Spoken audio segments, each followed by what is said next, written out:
اللہم صلی علی سیدنا محمد وعلی آل سیدنا محمد وبارک وسلم یا رب صلی وسلم دائما ابدا علی حبیبک خیر الخلق کلہم اللہم انی ظلمت نفسی ظلما کثیرا ولا یغفر الذنوب الا انت فاغفر لی مغفرۃ من عندک وارحمنی انک انت الغفور الرحیم۔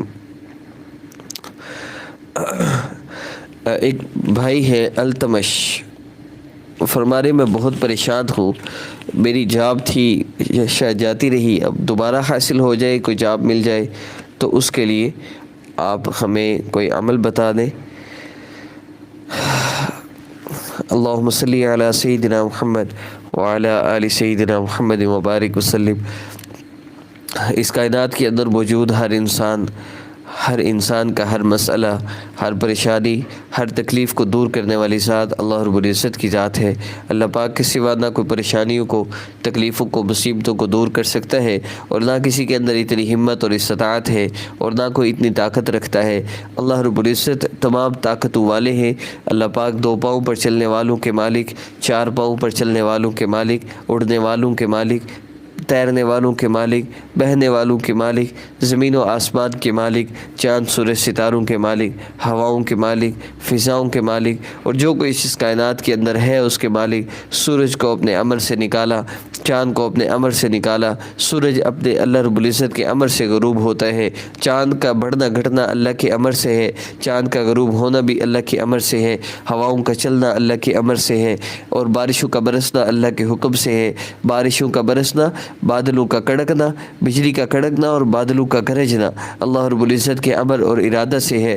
ہوا اللہ رب العزت کے حکم سے چلتی ہے، درخت اللہ رب العزت کے حکم سے اگتے ہیں، درختوں پہ پھل اللہ کے امر سے لگتے ہیں، درختوں میں اللہ رب العزت نے درخت کا کلر اللہ کے امر سے ہے، پتوں کا سبز رنگ اللہ کے امر سے ہے، پھل نکلنا اللہ رب العزت کے امر سے ہے۔ آپ زمین کو کھود لیجئے، آپ کو ساری زمین میں پانی تک، آپ کو کہیں سے سیب نہیں ملے گا، آم نہیں ملے گا، کیلا نہیں ملے گا۔ اوپر بیج ہے، بیج سے ایک لکڑی نکلی ہے، وہ لکڑی بڑی ہوئی ہے، اس میں سے پتے نکلے ہیں، ان پتوں کے آگے اللہ رب العزت ان ٹہنیوں پر سیب، وہ میٹھا سیب اور وہ میٹھا آم نکالتے ہیں۔ یہ اللہ رب العزت کی قدرت کی نشانی ہے۔ یہ شاخوں میں سے سیب کہاں سے آ گیا؟ یہ اللہ پاک کے امر سے آ رہا ہے۔ اللہ رب العزت جو اس بات پر قادر ہے کہ اس درخت کو پھل لگا سکتے ہیں جس درخت میں پھل کا نام و نشان نہیں، وہ مٹھاس بھر سکتے ہیں جس درخت کی لکڑی میں نہ مٹھاس ہے، جس کے پتے کڑوے ہیں، اور اس درخت کا پھل اللہ رب العزت اس قدر میٹھا بنا رہے ہیں۔ وہ ذات جو ایک بھینس کے اندر جو خون اور پانی اور باقی علائشوں سے بھرا ہوا جسم ہے، اس جسم میں اللہ رب العزت اتنا خوبصورت، سفید اور پاک اور صاف دودھ اللہ رب العزت اسی بھینس کے جسم سے عطا فرما رہے ہیں۔ ایک بندہ دودھ بھینس کا نکال رہا ہے، اب اسی وقت اس کو ذبح کر کے دیکھ لے، آپ کو اس کے جسم سے دودھ کا ایک قطرہ نہیں ملے گا۔ یہ دودھ کہاں سے آ رہا ہے؟ یہ دودھ میرے اللہ کے امر سے آ رہا ہے، اللہ رب العزت سے، جو اس یقین کے ساتھ مانگتا ہے کہ میرے مسئلوں کو حل کرنے والی ذات اللہ رب العزت کی ذات ہے، اس کی پریشانیاں ختم ہو جاتی ہیں، چاہے وہ جاب کی پریشانیاں ہو، کاروبار کی پریشانیاں ہو، رزق کے حوالے سے پریشانیاں ہو، کوئی بھی مسئلہ ہو حل ہو جاتا ہے۔ اب جاب کے حوالے سے جن نے وظیفہ فرمایا ان کے لیے مختصر سا عمل میں عرض کرتا ہوں۔ وہ 5 اعمال جو آقا پاک صلی اللہ علیہ وسلم اور صحابہ کی زندگی سے ہمیں ملتے ہیں، ان 5 اعمال کو اپنا لیں، اور اس کے ساتھ ہر وظیفہ جو بھی آپ کریں گے، میں اللہ کی ذات پر یقین رکھتے ہوئے آپ کو گارنٹی دے سکتا ہوں کہ انشاءاللہ آپ کا مسئلہ حل ہوگا۔ پہلا کام 2 رکعت نفل حاجت کی نیت سے آپ نے پڑھنے ہیں، اس کے بعد آپ نے اللہ رب العزت کی عظمت اور بڑائی بیان کرنی ہے اللہ رب العزت کے ذکر کے ذریعے۔ یا رزاق یا اللہ، رزق دینے والی ذات۔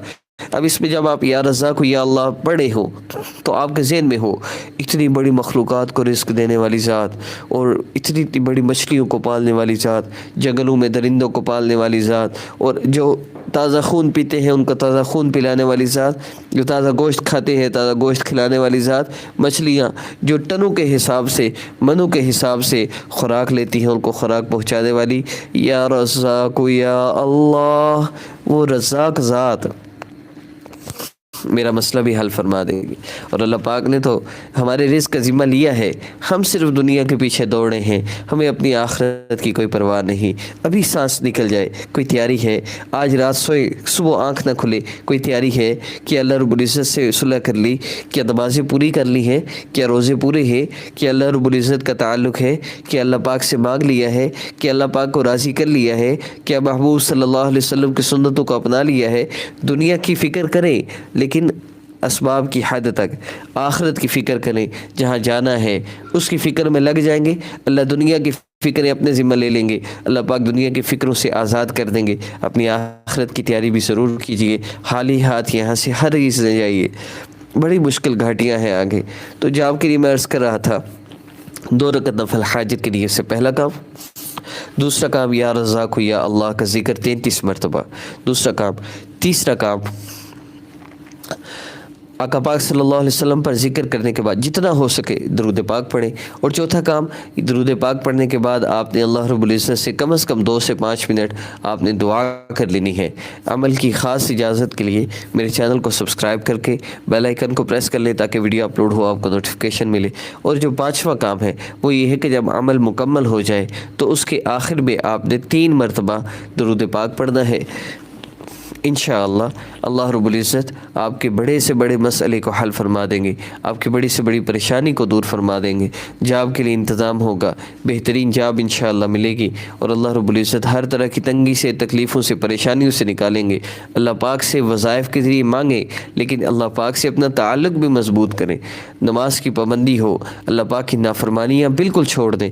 یاد رکھیے اللہ پاک فرما رہے ہیں کہ جو میرے ذکر سے منہ موڑے گا فَإِنَّ لَهُ مَعِيشَةً ضَنْكَ، میں اس کی معیشت تنگ کر دوں گا۔